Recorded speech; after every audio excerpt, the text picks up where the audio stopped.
Avui us presentem el programa Apropa't, un programa que neix de la xarxa de museus de les comarques de Tarragona i de les Terres de l'Ebre. La seva finalitat és unir els museus del nostre territori amb els centres educatius per enriquir l'aprenentatge dels nostres infants i joves i revitalitzar el nostre ric patrimoni cultural. La nostra col·laboració amb els centres educatius obre un món d'oportunitats entre els alumnes i el patrimoni. La idea o la paraula principal seria aquest vincle que hi ha entre l'escola i el museu. No només el museu com una entitat, com un edifici on fem una descoberta o fem una activitat, perquè va més enllà, sinó que es crea aquesta comunió o connexió entre mestres, escoles, el personal que forma part d'aquest museu, i no només una coneixença del que anem a impartir dintre del museu o anem a descobrir, sinó de l'entorn del lloc on vius, on està aquella escola, en quin municipi pertany, i això jo crec que només es pot aconseguir amb un tipus de programa com aquest.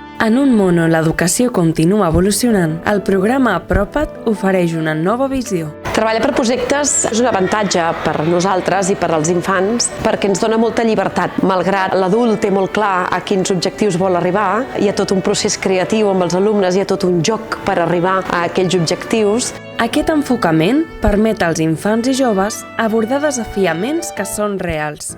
És un procés participatiu en el que ells se senten tan protagonistes que fa que allò quedi, que cali. Com més vivència hi ha d'una cosa, més record també te'n queda, no? I el fet de treballar d'aquesta manera fa que després en quedi un record agradable. És una gran sort poder disposar d'un equipament tan important. Per nosaltres és un patrimoni molt proper. Sovint es viatja i es va fora a conèixer coses i deixem de conèixer el que tenim més a prop. El resultat? Un aprenentatge que va més enllà de la teoria i que ens permet desenvolupar competències clau. El programa Apropa't ajuda els infants a construir un pont entre generacions, connectant-los al patrimoni cultural per crear-hi nous vincles. I el museu es converteix en un espai més de l'aula i entra a formar part de l'univers personal dels infants i joves.